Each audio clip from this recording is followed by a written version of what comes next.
এটা হচ্ছে আমাদের কিসিং রুম। এটা হচ্ছে আমাদের কিসিং রুম। আবার যারা বা মেইন শহরে আছে তাদের অবশ্যই কষ্ট হয়। এর মধ্যে আমি থাকি এবং এই জায়গার মধ্যে আরো 3 জন থাকে। আমি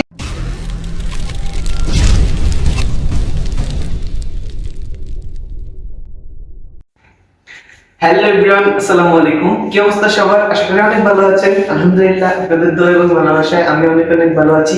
তো দীর্ঘ 10 দিন হয়েছে আমি আসছি। 10 দিন আগে আমি এখানে আসছি সৌদি আরবে। তো সৌদি আরবে আসছে অনেকেরই যে মানে মন্তব্য বা অনেকেরই যে সৌদি আরবে কিভাবে থাকে, যারা আসে নাই এখনো তারা তো বুঝতে পারে না যে এরকম ভাবে থাকে বা এরকম ভাবে থাকে। তো চলুন আমরা আপনাদের সাথে শেয়ার করবো যে আমরা কিভাবে থাকি। তো চলুন, শুরুতেই ঢুকতে গেলে এখানে একটা টয়লেট আছে, একটা রুম আছে, এখানে দুজনের সিট, এখানে দুজনের সিট যেহেতু ওনার নাই ভিতরে ঢুকবো না। এখানে আছে একটা টয়লেট, এখানে আছে একটা টয়লেট। আচ্ছা ওইটা বাদ দিলাম, টয়লেট দেখানোর মানে সম্ভব না। চলেন এখন আমরা ভিতরে যাব। ভিতরে এই যে এটা হচ্ছে আমাদের, এটা হচ্ছে আমাদের কিসিং রুম। এটা হচ্ছে আমাদের কিসিং রুম।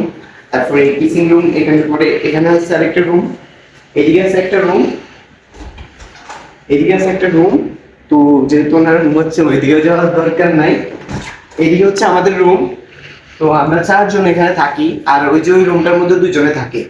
তো এখানের মধ্যে আমি থাকি এবং এই জায়গার মধ্যে আরো 3 জন থাকে। অনেক সুন্দর, আমরা অনেক ভালোভাবে থাকি, আমাদের কোনো কষ্ট হয় না। আবার যারা বা মেইন শহরে আছে তাদের অবশ্যই কষ্ট হয়। তো চলুন বাথরুমটা দেখাই দিই। এখানে আছে আরেকটা বাথরুম, এখানে বাথরুম আরেকটা আছে। মানে এটা হচ্ছে রুমের সাথে অ্যাডজাস্ট আর কি, আর এটা হচ্ছে সবার জন্য। তো ভিডিওটা এই পর্যন্তই। যাদের ভালো লেগেছে অবশ্যই কমেন্ট বক্সে জানিয়ে দিবেন, আর সাবস্ক্রাইব করতে ভুলবেন না। অবশ্যই এখানে আরো সুন্দর সুন্দর ভিডিও দেওয়ার চেষ্টা করব। চ্যানেলটাকে সাবস্ক্রাইব করে রাখিয়ে দিবেন। ওকে, আল্লাহ হাফেজ।